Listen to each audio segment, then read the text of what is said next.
Mesdames et messieurs, bonjour, bienvenue à vous. Très heureuse de vous retrouver pour un nouveau numéro de votre émission Vox Live, cette émission qui décrypte l'actualité. Aujourd'hui, on parle du Mali. Le Mali, encore au cœur de l'actualité africaine. Et oui, après sa rupture diplomatique avec l'Ukraine, place à la Suède. Expulsion de l'ambassadeur de Suède, le Mali a-t-il retrouvé sa pleine souveraineté? Aujourd'hui, on en parle avec nos trois invités. Nous avons Jacques Montumbo Kumba, bienvenue à vous. Vous êtes ingénieur, géologue, analyste politique. Bonjour Aïssatou, merci de me recevoir. Avec grand plaisir. On continue avec Armand Hiré. Vous êtes journaliste, bienvenue à vous. Bonjour Aïssatou, bonjour téléspectateurs de Voix Africa, et puis c'est un plaisir d'être sur ce plateau. Toujours un plaisir de vous recevoir. Et on termine avec Abdou Fleur, vous êtes juriste, médiateur et président de Cap Éloquence. Bienvenue à vous. Merci Aïssatou pour l'invitation. Alors le thème, vous le connaissez, je le réitère ici, expulsion de l'ambassadeur de Suède. Le Mali a-t-il retrouvé sa pleine souveraineté? Oui, on en parle ici, mais avant, eh bien, les téléspectateurs demandent cette fameuse carte blanche. Oui, apparemment, ça plaît aux téléspectateurs, et puis nous, forcément, on répond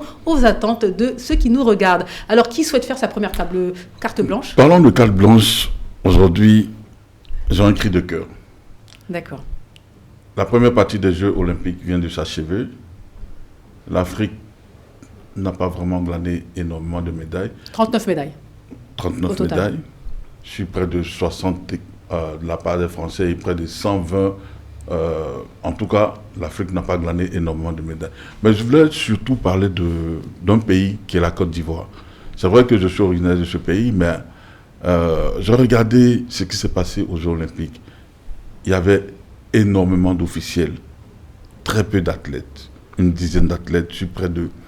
on va dire près de 40 officiels. C'est-à-dire, il y a une délégation ivoirienne, effectivement, qui est partie au JO. Au JO, qui était... dont le nombre d'officiels était exponentiel par rapport au nombre... Il y avait plus d'officiels que d'athlètes. Et pour parler des athlètes, surtout, il faut dire que cette fois-ci, sincèrement, pour ces Jeux Olympiques, on va dire qu'ils ont flanché. Ils n'ont pas vraiment joué leur rôle de sportif. Ils se sont... débinés face aux objectifs. Et je prends le cas par exemple de Talou qui a instigé une blessure à quelques pas de la finale et qu'on a vu courir avec cette blessure et qui est carrément qui n'a pas vraiment assuré. On va dire elle était la dernière de la finale sur le 100 mètres. Vous n'êtes pas trop dur là? Non, je ne suis pas assez dur parce qu'ils se sont préparés quand même. Ils ont eu le temps de se préparer. Les JO, c'est chaque 4 ans. Et quand on est choisi pour participer à des JO, excusez-moi, on fait des efforts. Et les médecins sont là. Je remarque que Talou est par exemple coaché par celui qui est devenu aujourd'hui son mari, un certain Smith, qui est peut-être américain. Mais ce Smith-là, est-ce qu'il a bien coaché cette femme-là aujourd'hui pour qu'elle puisse nous mettre la honte, comme on le dit à Abidjan? Parce que moi, je considère qu'elle nous a vraiment mis la honte. On prend le cas du 4 x 100 mètres. La délégation, l'équipe de la Côte d'Ivoire a été disqualifiée. Pourquoi? Parce que la transmission du témoin ne s'est pas faite dans les normes. Alors, on part dans une compétition avec des pros, des professionnels, et on n'arrive pas à transmettre convenablement le témoin pendant une course du 4 x 100 mètres. Tout ça me fait dire que nos athlètes n'ont pas joué le jeu, mais en même temps que je me plains du grand nombre d'officiels, je me plains aussi du comportement des athlètes. Pour vous, ils n'étaient pas assez investis, ils n'ont pas fait leur travail? Ils ne se sont pas investis. À la longue, on a pu récolter dans ces fameux Jeux une seule médaille de bronze qui a été donnée par le jeune Cheikh Cissé, je crois. En tout cas, on a fait plusieurs émissions ici sur les JO et pourquoi les athlètes africains ne remportaient pas assez de médailles. Et il y a plein d'éléments qui rentrent en compte. Donc finalement, on peut vous considérer comme étant un peu dur si on ne prend pas tout l'environnement nécessaire pour faire en sorte que les athlètes puissent réussir. Moi, je me dis que les Jeux se préparent. Les Jeux se préparent. Ok, on va donner quand même la parole à nos deux invités. Vous en pensez quoi? Il a été dur ou c'est plutôt légitime ce qu'il dit? Non, je pense que ce qu'il dit est tout à fait légitime dans le sens que le problème, c'est pas juste la Côte d'Ivoire. Il faut regarder un peu d'autres pays africains. Il se trouve que la compétition des JO, c'est comme un peu la compétition de la Coupe d'Afrique ou Coupe du Monde des nations en ce qui concerne le football. Je pense que nos pays africains, en fait, ce que nous venons d'assister pendant les JO ici en France, notamment à Paris, est plus ou moins le reflet de la façon dont nos pays sont dirigés par nos politiques. Ça se trouve que la question que l'on peut se poser, est-ce que parmi les pros qui ont été qualifiés, est-ce qu'ils avaient été qualifiés par rapport à leurs propres compétences, ou encore peut-être qu'il y a eu juste du favoritisme au niveau de l'Afrique.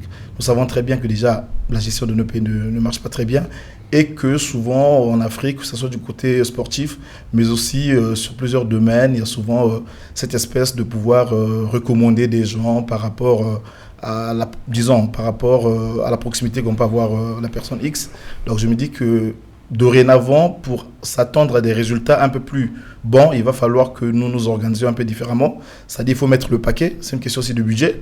Il faut vraiment voter un bon budget dans le domaine du sport pour que ceux qui pourraient évidemment représenter les pays africains puissent être à la hauteur de pouvoir porter les flambeaux des pays africains. D'accord.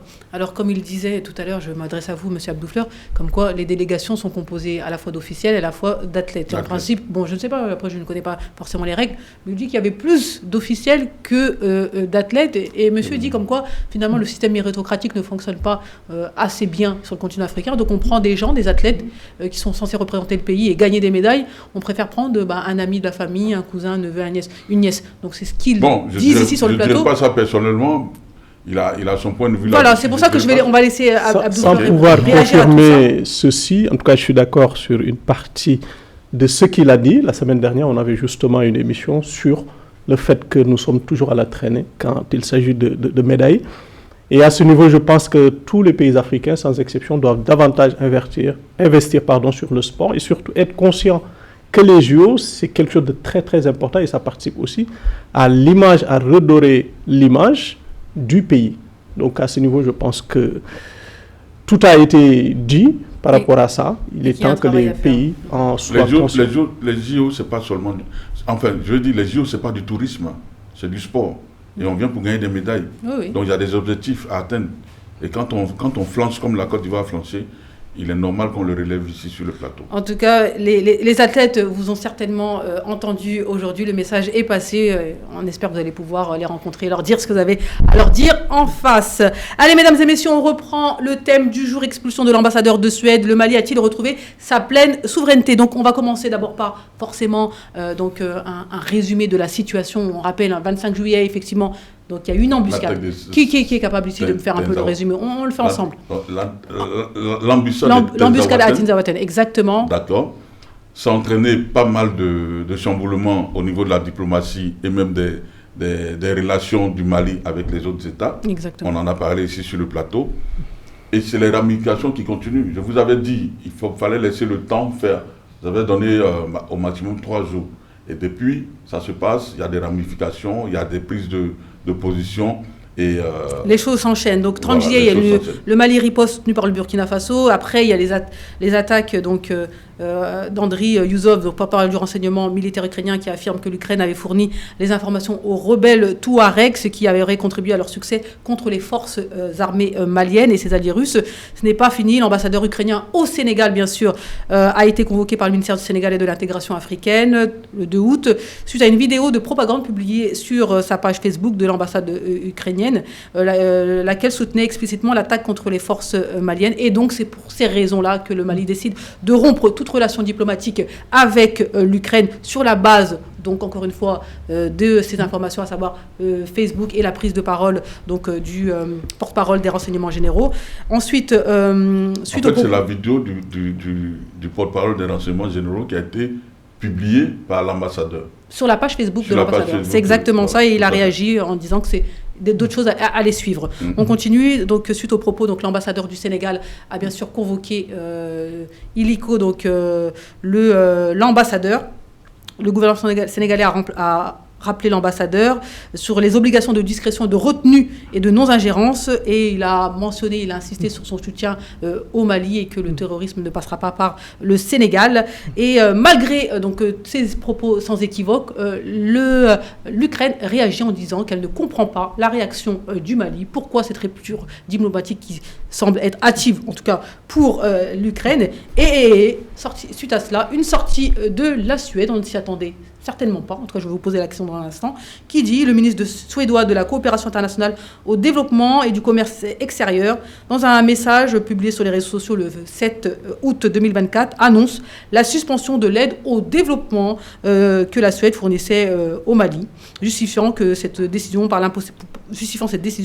par l'impossibilité de soutenir un pays qui, selon lui, appuie l'agression illégale de la Russie contre l'Ukraine tout en continuant à recevoir une aide financière de la Suède. Conséquence, le Mali ordonne quoi ? L'expulsion de l'ambassadeur suédois qui est à Bamako et qui lui donne 72 heures pour quitter le pays.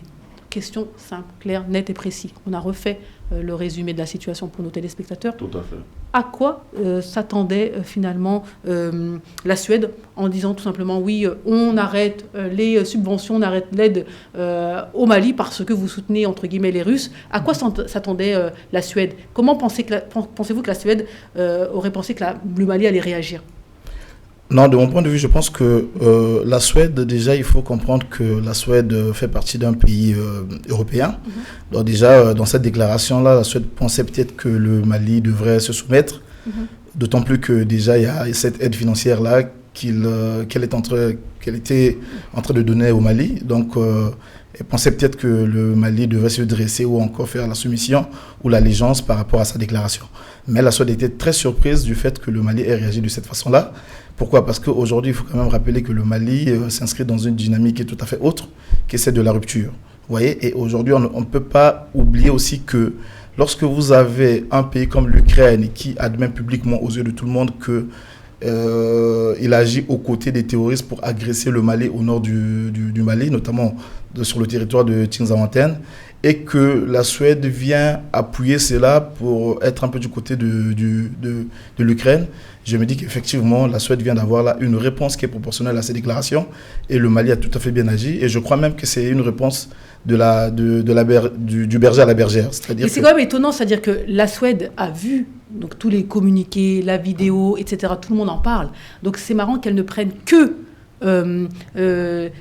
entre guillemets, la relation entre la Russie et le Mali, et finalement met de côté, balaye complètement donc, les propos du porte-parole des renseignements généraux, les propos de l'ambassadeur, sachant que quand même il y a une prise d'action de l'ambassadeur du Sénégal. Ce que je veux dire, c'est que la Suède fait de la diplomatie hypocrite. Ils avaient déjà préparé leur départ de Bamako. En 2024. En 2024, ils partaient de Bamako et ils devaient s'établir au Sénégal. C'était déjà acté. Maintenant, comme il le dit, la Suède fait partie de l'Union européenne. Et l'Union européenne a carrément été balayée. L'un des pays phares de l'Union européenne a été balayé du Mali. Avec toute sa puissance militaire, les Maliens disent qu'ils ne veulent plus de la France. Et je pense que c'est dans la suite logique du départ de la France que tous ces pays-là sont en train de s'agiter actuellement. Disons les choses, parlons peu, parlons vrai. C'est de la diplomatie hypocrite. Mais je suis d'autant plus heureux d'être assis sur ce plateau pour constater aussi la diplomatie offensive des autorités maliennes. Vous savez, parfois je regarde le Mali et je me dis, la présidente de la République, le gouvernement, sont des institutions dans ce pays. Même si ils sont arrivés par un coup d'État. C'est des institutions dans ce pays. La bande du Britannique de Kati, qui a pris le pouvoir en 2021 et qui avait déjà pris le pouvoir en 2020 et qui l'avait pratiquement cédé à des militaires à la retraite, a pris le pouvoir, s'est assis et est en train de donner une véritable souveraineté au Mali. C'est de l'offensive diplomatique. C'est vraiment une offensive diplomatique que le Mali est en train d'entreprendre actuellement. Et puis, on va dire quoi ? Bien sûr, je reprends vos propos, à savoir que vous considérez que la Suède a saisi l'occasion a vu une petite brèche et s'est dit comme quoi elle devait partir en 2024 et s'est dit, tiens, on va utiliser cet argument-là pour partir, pour quitter le Mali avec éclat pour le coup. On peut confirmer ceci, d'autant plus que dans leur plan, leur programme, il était prévu de quitter le Mali justement d'ici la fin de l'année 2024 et on est quand même écoulé le premier semestre, donc il allait bientôt quitter. Mais moi, ce que cela m'interpelle, et j'insiste davantage sur ça, on en a discuté, toujours et toujours, les dynamiques africaines, les dynamiques d'abord régionales, continentales. La Suède, c'est un pays de l'Union européenne. Le premier partenaire historique, traditionnel du Mali, c'est la France. La France est partie, beaucoup de pays européens ont rompu leurs relations diplomatiques avec le Mali ou l'inverse. Donc, ça se comprend naturellement. Et c'est là où je crois que l'Afrique aussi doit, au-delà d'être solidaire au Mali, créer une vraie dynamique. La diplomatie africaine, elle est où? Et c'est là où la bas blesse. Cependant, j'ai une crainte majeure. Il ne faudrait pas aussi que le territoire malien, la bande des 3 frontières, soit le jeu des puissances. Que les problèmes géopolitiques du monde actuel se transposent au Mali. Et c'est une crainte majeure auquel, je pense, il faut faire très attention. Je pense que c'est ce que le Mali veut écarter, justement, en prenant des décisions assez fermes. Le Mali revendique pleinement sa souveraineté. Le Mali veut protéger ses frontières et il agit dans ce sens. Il a mené une offensive pour contrecarrer ceux qui ont attaqué, ceux qui ont mené l'ambition de Tenzawaten. Il a réagi diplomatiquement en rompant ses relations avec l'Ukraine.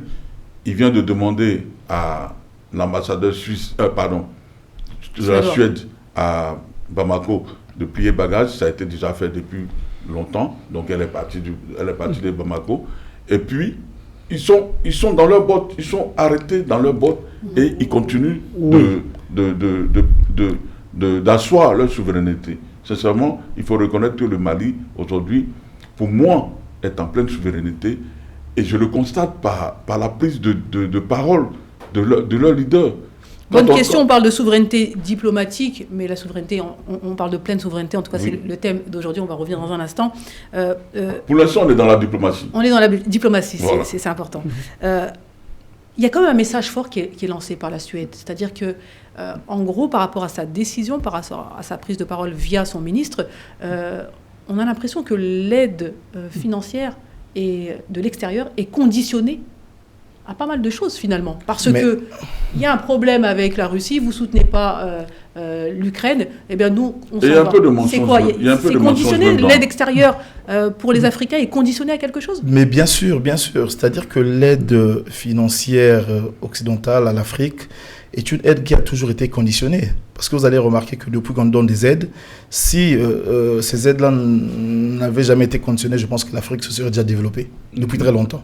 Donc on voit très bien qu'aujourd'hui, c'est cette attitude d'abord condescendante de la part de la Suède qui a froissé un peu, disons, l'autorité malienne, qui a poussé l'autorité malienne de prendre cette décision-là, de rompre, disons, ses relations diplomatiques avec la Suède. Mais aussi, il faut quand même essayer un peu d'expliquer de manière simple. C'est quoi d'abord l'aide financière? L'aide financière, en fait, de manière simpliste, c'est que c'est un pays qui a des moyens et qui essaie de donner une partie de ses moyens à un autre pays. Vous voyez? Mais est-ce que c'est le cas avec l'Occident, avec les pays africains? Je ne pense pas. Parce qu'aujourd'hui, si vous voulez aller en banque, vous partez prendre un prêt, en fait, on ne va pas dire que la banque vous a aidé, on va dire que vous avez pris un prêt. Vous voyez? Mais or, pour le cas de l'Occident envers l'Afrique, on parle de l'aide. Alors c'est très faux, cette notion est tout à fait creuse. Il faudrait que les Africains puissent essayer un peu d'effacer cela dans leur lexique, dans leur vocabulaire. C'est les dettes qu'on prend avec... Mais justement, donc ce n'est pas de l'aide financière. En fait, ce sont des prêts. Et derrière, il y a même des conditionnalités. Parce que lorsque vous partez prendre de l'argent, par exemple à la Banque mondiale ou encore au Fonds monétaire international, ou dans les clubs de Paris, de Londres, de Bruxelles, etc., qu'est-ce que vous dites? Si vous dites par exemple que nous voulons acheter des armes pour nous sécuriser, ils vont vous dire non. Si vous dites par exemple nous voulons bâtir des grandes industries pour que nous puissions nous développer, ils vont vous dire non. Mais Ils vont par contre vous dire que, écoutez, vous avez par exemple l'argent, regardez ce que vous allez faire. Donc en fait, c'est eux qui donnent la feuille de route. Donc il y a des conditionnalités qui viennent derrière. Et donc avec ça, on ne peut pas s'émanciper. Ce que je voudrais dire quoi, c'est qu'il faut que les Africains comprennent à un certain moment que l'Afrique peut vivre sans l'aide extérieure. Le Mali vient de le démontrer, c'est-à-dire que le Mali vient de prendre une décision radicale qui voudrait tout simplement dire que, écoutez, sans l'aide financière de la Suède, le Mali peut exister, le Mali peut vivre. Voilà pourquoi le Mali a pris cette décision-là. Donc, aux Africains de comprendre qu'à un certain moment, nous pouvons nous émanciper sans l'aide extérieure. D'autant plus que dans cette aide-là, en fait, il n'y a que l'Afrique qui perd. Maintenant, pour chuter très rapidement, c'est que lorsque vous voulez bien comprendre le schéma de aide financière occidentale à l'Afrique, il y a souvent ce qu'on appelle par la balance commerciale. Lorsque vous prenez la balance commerciale de l'Occident avec l'Afrique, ou encore de la France avec l'Afrique, ou encore des États-Unis avec l'Afrique, c'est que cette balance commerciale est plus excédentaire pour les Occidentaux qu'aux Africains. Évidemment. Les Africains sont beaucoup plus déficitaires. Donc on voit très bien qu'on ne gagne rien. Ce qui fait que nous perdons plus que nous gagnons dans ces histoires de Z. Abdou Fleur, pour le coup, vous pensez quoi, vous, de la prise de position, la prise de décision du Mali, c'est-à-dire que, ouvertement, de dire à l'ambassadeur suédois de quitter le territoire illico? Honnêtement... Cette diplomatie-là, vous la comprenez? Globalement, j'apprécie le ton, l'orientation stratégique, l'orientation diplomatique, les choix de partenaires du Mali. Cependant, par rapport à l'aide dont qu'on est en train de parler, il faut aussi, quand on revendique une certaine souveraineté, il faut qu'elle soit pleine et entière. Et je parle notamment de l'aide. On a toujours compris que cette aide ne fait qu'appauvrir en réalité l'Afrique, n'aidera jamais l'Afrique à se développer. Parce que aussi ceux qui aident n'ont pas intérêt à ce que l'Afrique se développe. Et c'est à ce niveau qu'il faut, encore une fois, je ne cesserai jamais de le répéter, que les pays africains soient soudés, soient solidaires et créent des dynamiques à tout point de vue. Donc globalement, on apprécie l'orientation, le ton diplomatique. Cependant, j'ai une réserve quant à ce choix diplomatique. Moi, je suis un adepte de la diplomatie senghorienne qui consiste à cet aller-retour, qui consiste à chercher des solutions. Et l'exemple nous a été donné d'abord et avant tout, pour ne pas dire que l'histoire bégaye, l'histoire se répète. Le premier président du Mali, Modibo Keïta, a été confronté à la même situation au lendemain des indépendances. Il a tout de suite montré la voie, le ton, en tout cas l'orientation stratégique, qui consiste à s'allier ou en tout cas aller vers les pays de l'Est. Ce qui était très mal vu, malgré néanmoins les rancœurs, les difficultés liées à l'indépendance, il a su quand même garder ce lien, cette porte, cette ouverture, ce dialogue avec la France, avec les autres pays. Et c'est là où moi, je ne suis pas favorable à ce qu'il y ait une rupture définitive, quel que soit le pays. De Gaulle l'avait dit, les gens le reprennent assez souvent, les États n'ont pas d'amis, ils n'ont que des intérêts. C'est sur cette base que, quelles que soient les difficultés du moment, il ne doit jamais y avoir de rupture de dialogue. Il faut toujours dialoguer en ayant ces conditions, en imposant et en affirmant que j'ai le choix d'orienter ma politique, ma diplomatie, mes choix stratégiques. Quelle aurait pu être l'alternative? C'est-à-dire que là, pour le coup, si je reprends vos propos et je transpose vos propos sur le cas Mali-Suède, qu'est-ce que le Mali aurait dû faire, par exemple? Son choix est salutaire. Cependant, plus d'ouverture, qu'il n'y ait pas de coupure. De rupture. Vous êtes contre la rupture définitive, à savoir envoyer... avec un grand nombre de pays qui risquent dans une certaine mesure de l'isoler. D'accord. Par contre, là, on parle vraiment de la Suède. C'est-à-dire qu'aujourd'hui, la Suède... Excusez-moi. La Suède, il y a eu une action. Il n'y a aucune ambiguïté. Le Mali a la liberté de dire, pour telle ou telle raison, je romps mes relations diplomatiques avec tel ou tel pays. Il l'a fait. Et je pense que c'est très salutaire, et à juste titre. Donc à ce niveau, il n'y a aucun problème. Et comme il l'a dit tout à l'heure, la Suède avait déjà décidé de quitter le Mali avant la fin de l'année. Donc c'est peut-être une occasion, ils ont sauté sur l'occasion, et les autorités maliennes aussi, ont voulu montrer au-delà de la Suède, à toute l'Union européenne et au-delà au monde entier, que nous décidons de ce que nous voulons ou pas, avec qui nous voulons, nouer des partenariats ou pas. Donc à ce niveau, je pense que c'est salutaire. Moi, je voulais qu'on reconsidère un peu l'histoire du Mali. En parlant de Modibo Keïta, c'est vrai qu'il s'est allié aux pays de l'Est et ça n'a pas plu à la France. Voilà pourquoi il est parti du pouvoir en 1968. Ça, il faut qu'on le dise. Il faut qu'on le dise ouvertement sur ce plateau. Il s'est allié au pays de l'Est, ça n'a pas plu à la puissance colonisatrice. Voilà pourquoi il est parti du pouvoir en 1968. Ça, il faut le reconnaître. Et après Pardon? Et après Oui, Après, ils ont c'est pour installé Moussa Traoré, je crois, qui a fait leur politique pendant très longtemps, jusqu'à ce que les choses se décantent au Mali. On arrive à une démocratie un peu alambiguée, avec la présence du militaire qui est devenu civil vers la fin, qui a usé de son titre pour être président du Mali pendant quelques années, qui a été aussi balayé par un coup d'État. Ensuite, on est arrivé encore à une certaine démocratie avec l'arrivée des Ibeka. Donc, toujours est-il que, aujourd'hui, moi, je soutiens exactement ce que le pouvoir malien a entrepris. C'est pas une offense. Il a répondu à la provocation de la Suède. Voilà. Pour vous, c'est une réaction légitime, c'est-à-dire qu'on a traité ce pays de mendiant pour dire que, avec en toile de fond un bon mensonge diplomatique, en disant que le Mali soutenait la Russie. Nulle part on a vu le Mali soutenir la Russie dans la guerre avec l'Ukraine. Ils n'ont jamais fait de discours pour dire qu'ils soutiennent la Russie. Au contraire, ils étaient en train de baliser le terrain dans ce qu'ils disaient entre ce qui se passe entre la Russie et l'Ukraine. Ils n'ont jamais pris de position ferme. Donc quand on les accuse de soutenir, d'après eux, des criminels de guerre, c'est un peu mensonger. Voilà, c'est de la diplomatie mensongère, c'est de l'hypocrisie, et le Mali a réagi. Et vous êtes d'accord avec la réaction du Évidemment, Mali? je suis plus que d'accord. Justement, pour essayer un peu d'ajouter quelque chose par rapport à ce qu'il a dit, c'est que la réaction du Mali est une réaction qui est tout à fait légitime. Pourquoi? Parce que, comme je l'ai dit tantôt, c'est une réponse du berger à la bergère. Parce qu'en diplomatie, lorsque vous avez en face de vous l'équipe adverse qui prend un peu une attitude condescendante vis-à-vis de vous, mais il est évident que vous puissiez appliquer ce qu'on appelle par la réciprocité. Et c'est ce que le Mali a fait. Donc je me dis, aujourd'hui, le Mali a pris cette décision-là. Pourquoi? Parce que tout simplement, le Mali est en train de faire les choses différemment. Le Mali s'inscrit dans une dynamique qui est celle de la rupture et veut à tout prix reconquérir un peu sa souveraineté. Même si aujourd'hui on ne va pas parler de la souveraineté totale, comme l'intitule par exemple l'émission, mais on peut déjà tout de même dire que le Mali, sur ce combat-là, dans cet engagement-là, au moins on peut dire que le Mali est déjà à 70% de sa souveraineté étatique. Question un peu provocatrice. À votre avis, le Mali d'avant aurait réagi comment? Ou un autre pays aurait réagi comment? Sans citer de pays. Oui, mais le Mali d'avant ou encore d'autres pays devraient se soumettre. Tout simplement parce que... Vous pensez que malgré tout ce qu'on a cité, malgré la situation, bien sûr, des pays auraient pu accepter finalement courber les chines? Mais bien sûr, parce qu'en fait, il y a quelque chose qu'on n'arrive pas d'abord à déceler le long de cette émission. C'est peut-être parce que nous sommes encore au début. C'est qu'il faut comprendre l'attitude qu'a eu, parce que tout part avec l'attaque, disons, l'attaque qui s'est déroulée en l'embuscade au niveau du nord et que l'Ukraine a mis... On a tout expliqué au début. Et tout part de là. Pourquoi? Parce qu'en fait, la Suède réagit par rapport à la rupture qu'il y a eu entre le Mali et l'Ukraine. Mais vous ne pouvez pas... C'est même pas... Non, j'en viens. Moi, je parle de ça commence depuis la France. Oui. Il faut reconnaître ça. Maintenant, ils ont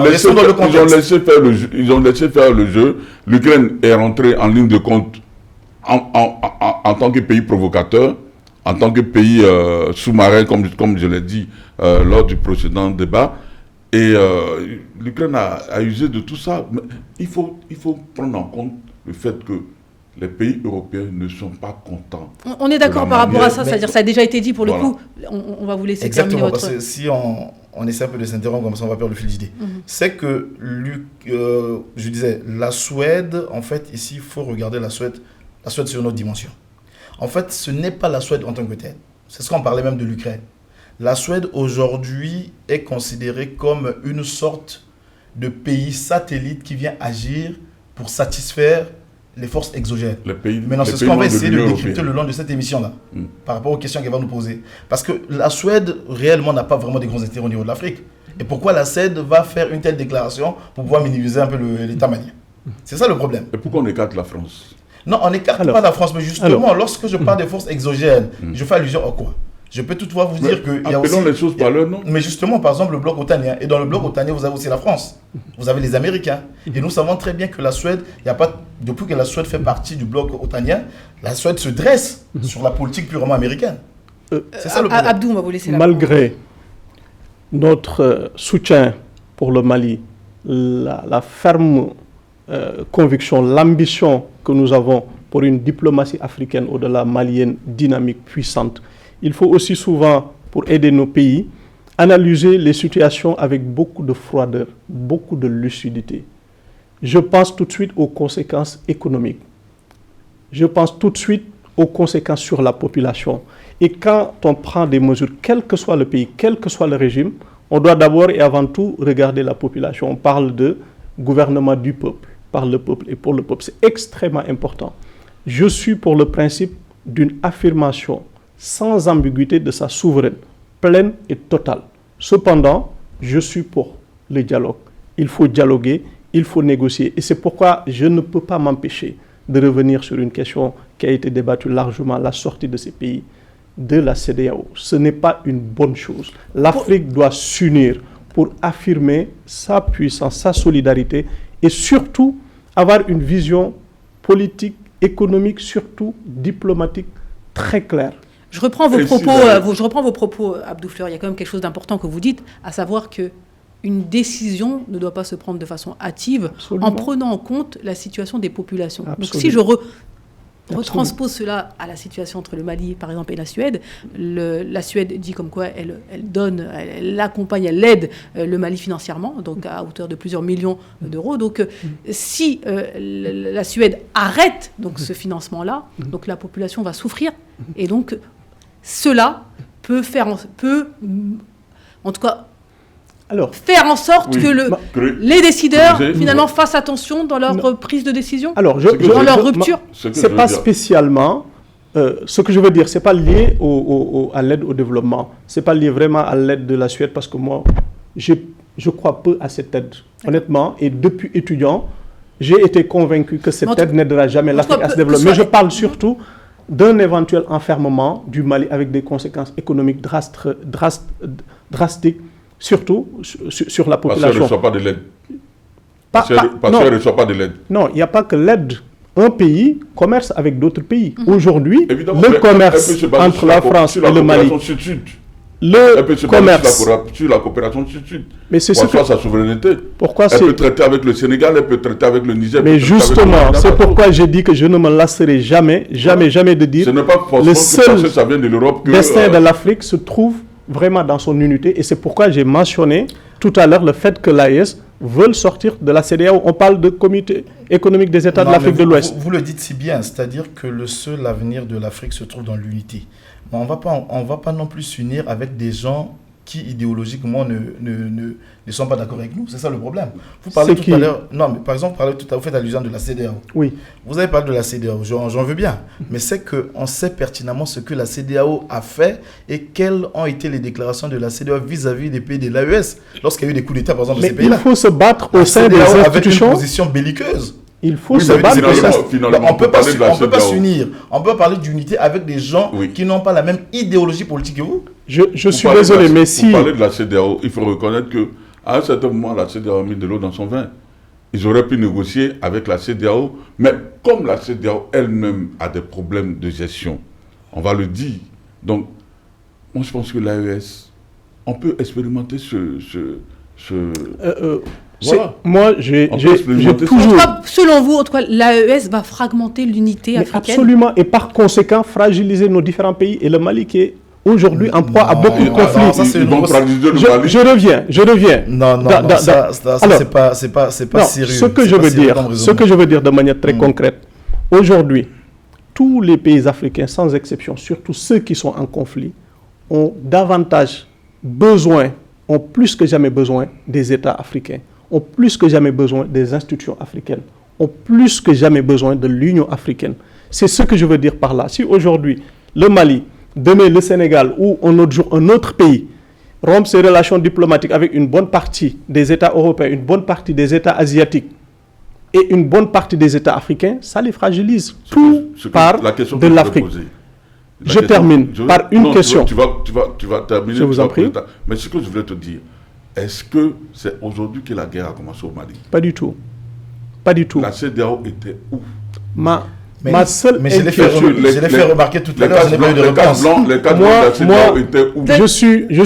Il est d'accord qu'il y ait des changements profonds à faire au sein de la CEDEAO, donc il est d'accord par rapport à ça. Et que la CEDEAO a été défaillante sur de nombreux points. J'ai écrit un article en 2016 que je peux partager. A dit que la CEDEAO n'existe pratiquement plus et qu'il faut la refondre. Moi, je suis absolument d'accord. Moi, je ne suis pas d'accord sur certaines choses, des discours populistes. On a besoin de concret. On a besoin d'actes. Attendez, excusez-moi, dénoncer les défaillances, dénoncer les problématiques, pour vous, c'est des discours populistes? Je m'explique. Ce n'est pas ce que je veux dire. Je ne fais pas allusion à Guy Marius Sagna en particulier. Je veux dire, nous connaissons tous le diagnostic, ce qui ne va pas. Concrètement, qu'est-ce qu'on peut faire? On n'a pas besoin de le répéter, c'est ça? On peut le répéter, mais il faut agir plus tôt. En 2016, j'écrivais un article, c'était au sommet de Kigali, où j'ai intitulé l'article « L'Union africaine que nous voulons », en mettant en exergue d'abord la souveraineté économique, des dynamiques régionales africaines, la souveraineté militaire. L'Afrique est en proie à beaucoup de conflits aujourd'hui. L'AES se bat aussi pour asseoir sa souveraineté militaire. Ce que l'Union africaine ne peut pas faire, 54 États, ce que la CEDEAO ne peut pas faire, combien d'États? Ce que la CEMAC ne peut pas faire, combien d'États? L'AES, 3 pays ne peut pas le faire. Et c'est pourquoi justement j'ai été contre. J'ai été contre. Il n'y a pas longtemps. J'ai posté à l'attaque de Tenzawauten. On est d'accord avec. Le Mali et le Burkina se sont réunis. Non, nous sommes. Ce n'est pas parce que nous sommes 3 pays qui sont arrivés au pouvoir par des coups d'État qu'on doit réfléchir que ces 3 sur la sécurité. Reconnaissons aux 3 pays de l'AES le fait qu'ils mènent une bataille pour asseoir leur souveraineté. Et ils posent des actes qui prouvent qu'ils sont en train d'asseoir leur souveraineté. Moi, plusieurs fois, j'ai dit que le G5 Sahel n'a pas d'avenir. Et l'histoire nous a donné raison. Parce que le G5 Sahel était adossé à la France. L'AIS n'a pas d'avenir également. Pourquoi je dis ça? Non, il ne faut pas qu'on laisse passer ce genre de choses. Aucune initiative. C'est pas intéressant. Non, il faut qu'on fasse un peu de J'en reviens. Mais laissez-moi m'expliquer. On va laisser terminer. Quels que soient les initiateurs, je crois à l'Afrique, je crois à des dynamiques africaines. Il faut créer une organisation. La force réaction rapide africaine est une réalité. Je crois en cela. Pourquoi je dis ça? Je ne crois pas en ça. Aujourd'hui, si le Mali tombe, le Sénégal va tomber, la Côte d'Ivoire, tous les pays frontaliers vont tomber. Donc c'est une hypothèse que j'ai émise parce que il y a le terrorisme qui est en train de déstabiliser nos États. Pour faire court, monsieur Abdou Fleur, c'est une dynamique aussi africaine qui a été mise en place. Mais c'est très restrictif. Ce que je veux dire, il faut l'élargir parce que tous les pays africains, surtout frontaliers, ont des intérêts et ont leur expérience, leur expertise. Je ne veux pas que ça ressemble Mais en fait, quel est le problème? C'est-à-dire que si 3 pays considèrent avoir des enjeux communs, des objectifs communs, une idéologie politique commune, qu'est-ce qui peut poser le problème si ceux-ci s'associent? S'associer ne veut pas dire s'associer contre quelqu'un. Si c'était que ça, ce n'est pas un problème. Mais s'ils décide de sortir de la CEDEAO, c'est un problème. Monsieur Fleur, depuis les indépendances. Mais non, mais monsieur Fleur, s'il vous plaît, il ne faut pas de bisous à la France désormais. Mais non, mais attends, il n'en pas ça. Moi qui me connais, c'est que depuis étudiant, j'ai la même posture. Il faut être panafricaniste jusqu'à la moelle épinière. Cependant, mais pour vous, il faut être lucide. Il ne faut pas être dans l'émotion. Moi, je réfléchis en termes de conséquences sur les populations, conséquences sur le devenir de l'Afrique. 5 ans, 10 ans, 15 ans, 20 ans, on reparlera de la même chose.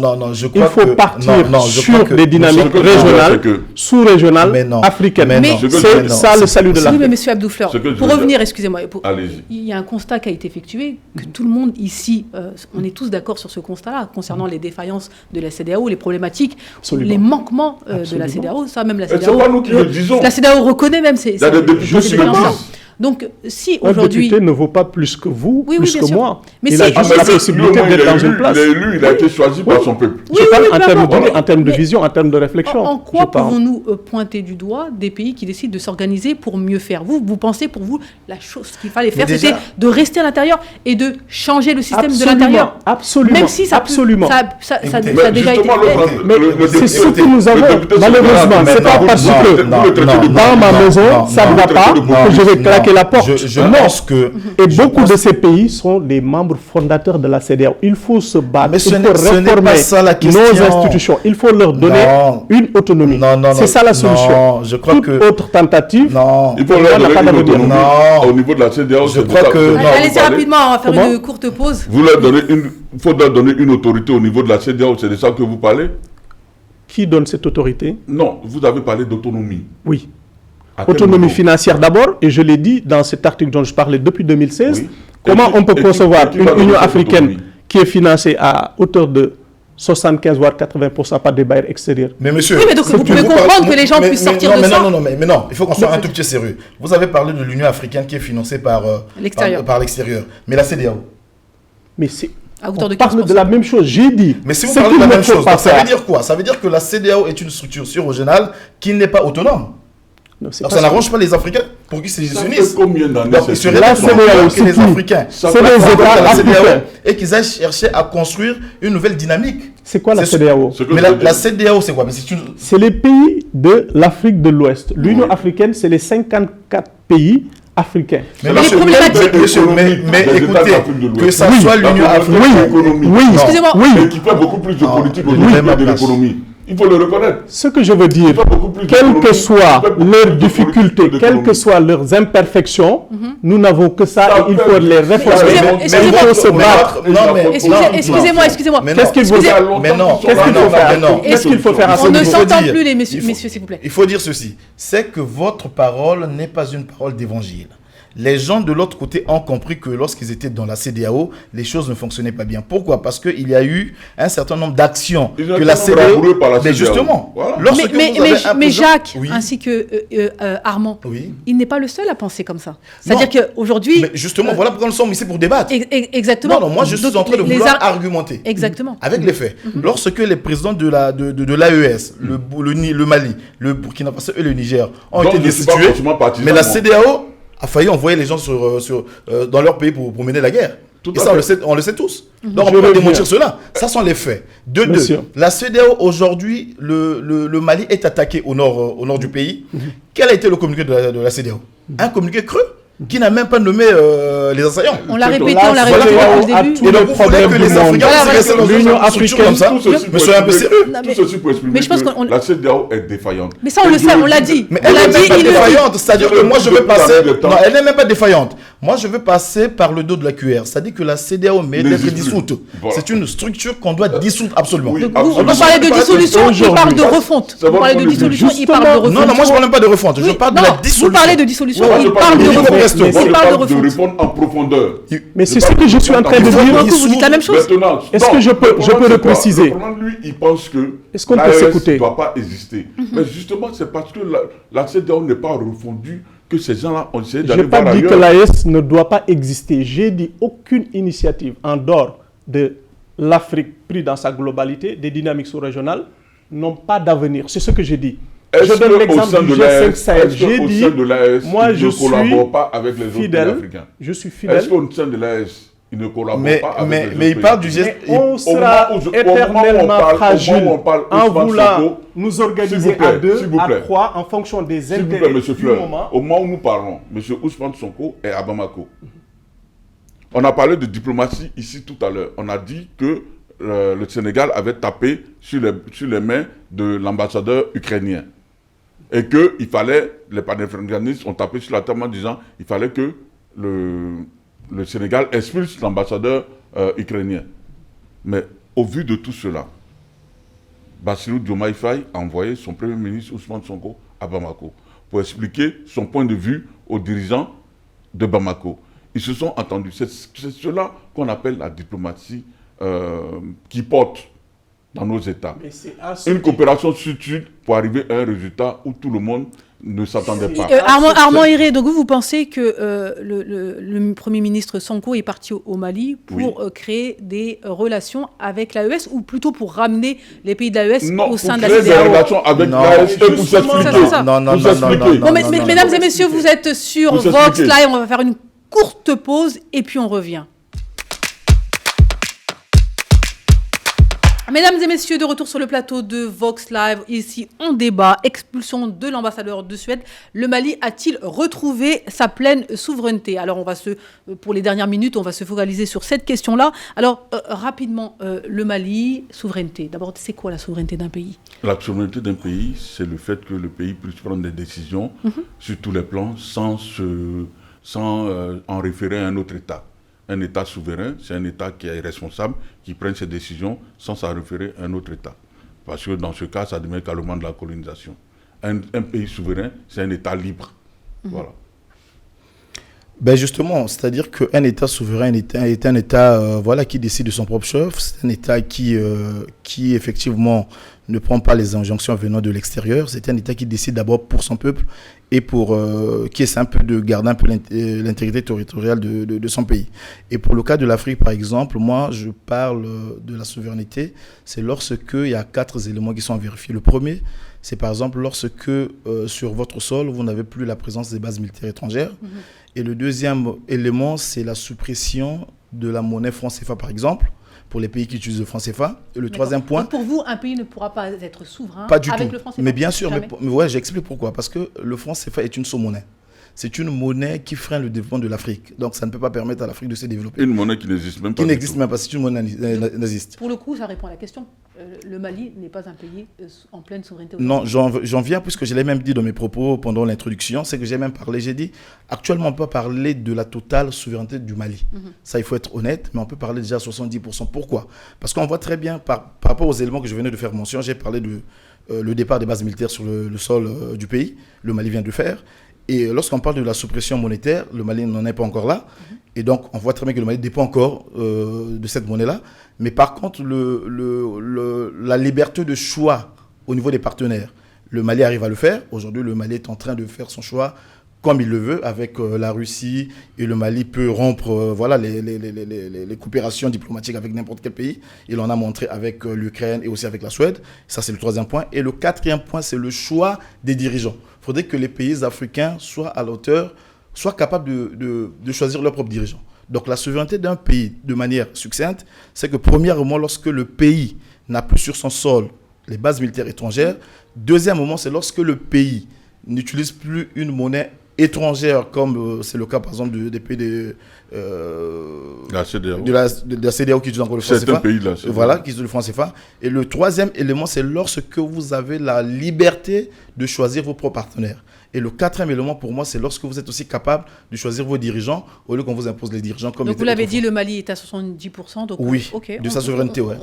Et les 30%, tout simplement parce que le Mali utilise encore le franc CFA. D'accord.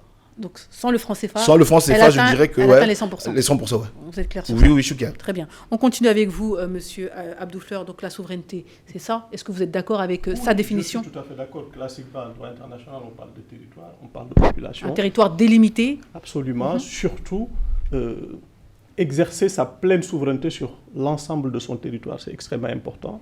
Et c'est à ce niveau où je salue l'initiative du gouvernement sénégalais d'aller apporter son soutien à un pays frère, à un pays ami. Pour non pas leur dire que allez vous isoler à 3, mais venez dans le cadre de la CEDEAO. Au niveau de l'Union africaine, nous allons réformer pour être plus forts, pour être plus puissants sur le plan économique, sur le plan militaire, sur le plan diplomatique. Et moi, je crois que la solution est ça. Chaque pays, pris individuellement, tous les pays, collectivement, ont la liberté, ont le choix de s'organiser comme ils veulent. Mais ce que je dis, et ce qui est constant, et ce qui est la vision des pères fondateurs, l'Afrique n'a d'autre destin que de s'unir. D'accord. On parle de souveraineté. Est-ce que vous pensez que le Sénégal est un pays souverain? Absolument. La souveraineté, comme il l'a dit, je pense que c'est extrêmement clair. C'est cette faculté à décider d'avec qui je collabore, avec qui je travaille. Malheureusement, il y a une limite, comme il l'a dit, par rapport à notre monnaie. la souveraineté est à relativiser. On est souverain dans le principe, mais dans les faits, tant que nous n'arriverons pas à avoir une monnaie africaine, tant que nous n'arriverons pas à avoir surtout une voix qui porte sur le plan des institutions internationales diplomatiques, avant cela, les relations diplomatiques, ne serait-ce que ça. Sur le principe, oui. Le Mali, le Sénégal, d'autres pays sont souverains, mais bon, comme nous ne disposons pas encore de notre monnaie n'est pas battue sur le sol africain, nos réserves, jusqu'à récemment, n'étaient pas logées dans nos pays, c'est encore problématique. Et ce qui fait que nous n'avons pas souvent la maîtrise de notre monnaie, avec une fluctuation en fonction des cours des matières premières, de l'exportation, ainsi de suite. Sur le principe, oui, nous sommes souverains, mais elle n'est pas totale, elle n'est pas absolue. Elle n'est pas totale, elle n'est pas absolue. La souveraineté fiduciaire, la souveraineté économique, comme on le dit, est un véritable problème au niveau des pays de l'Afrique, surtout au niveau des pays de l'Afrique de l'Ouest et même centrale.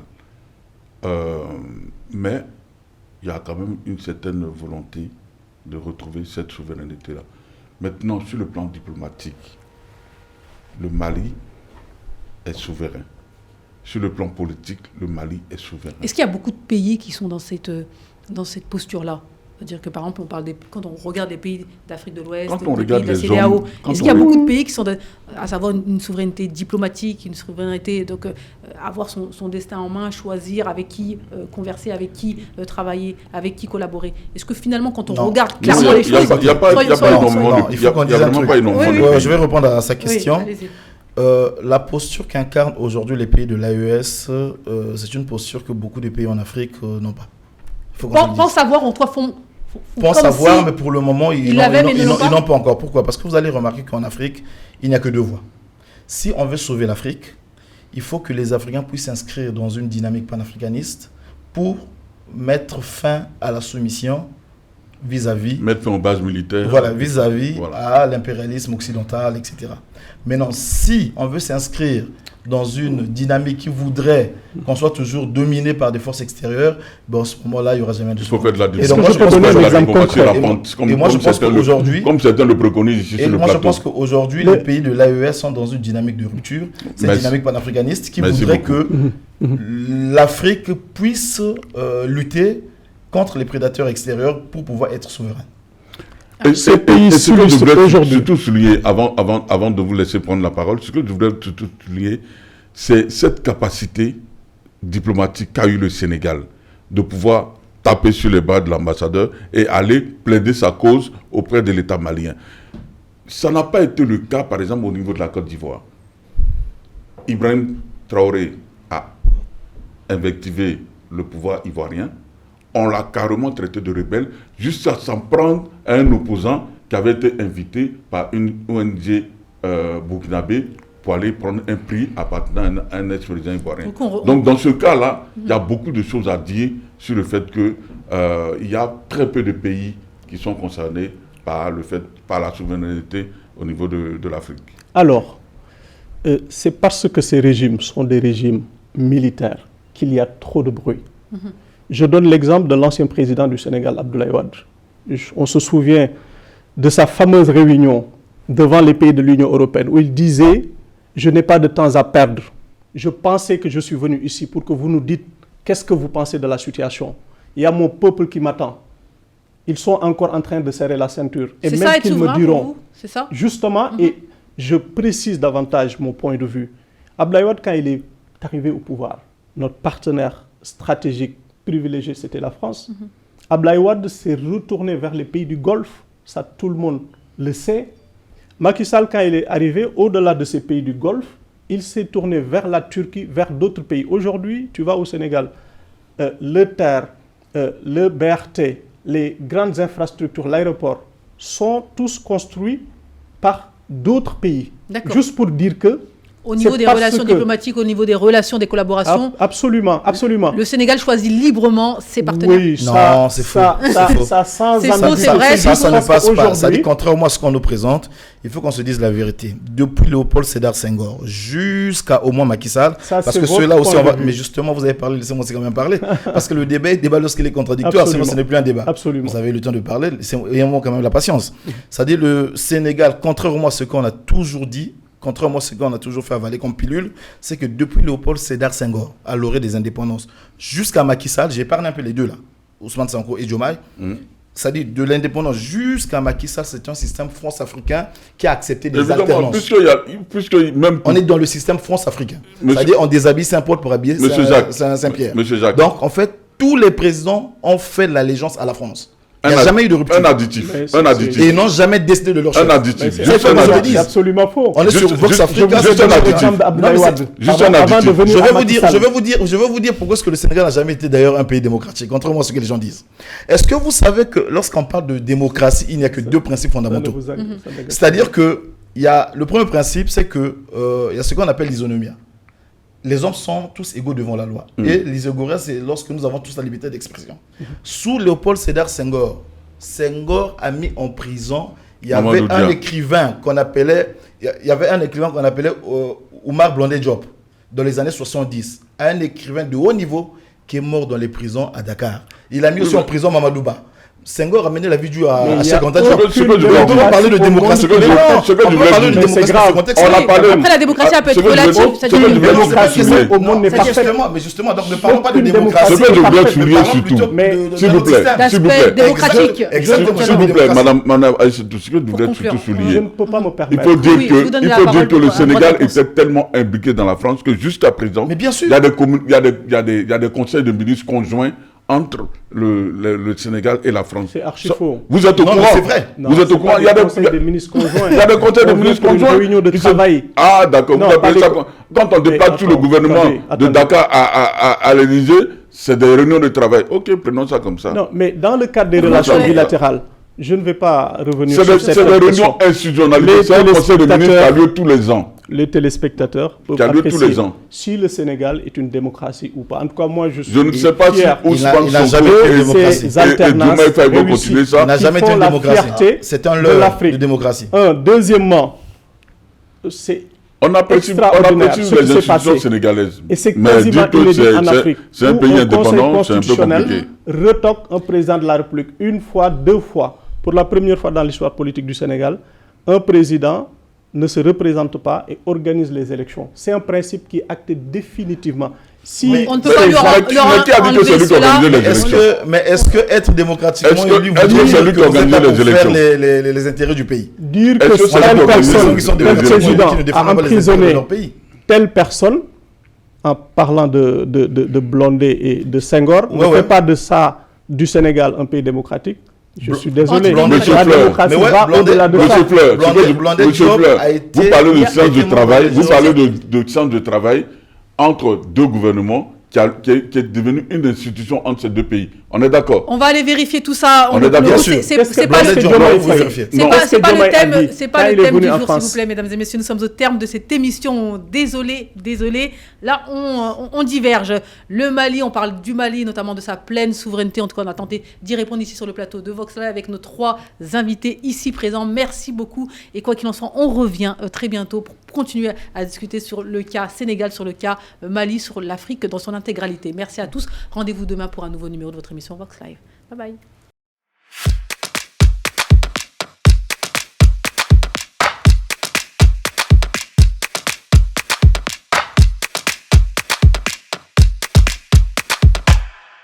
Vox Africa.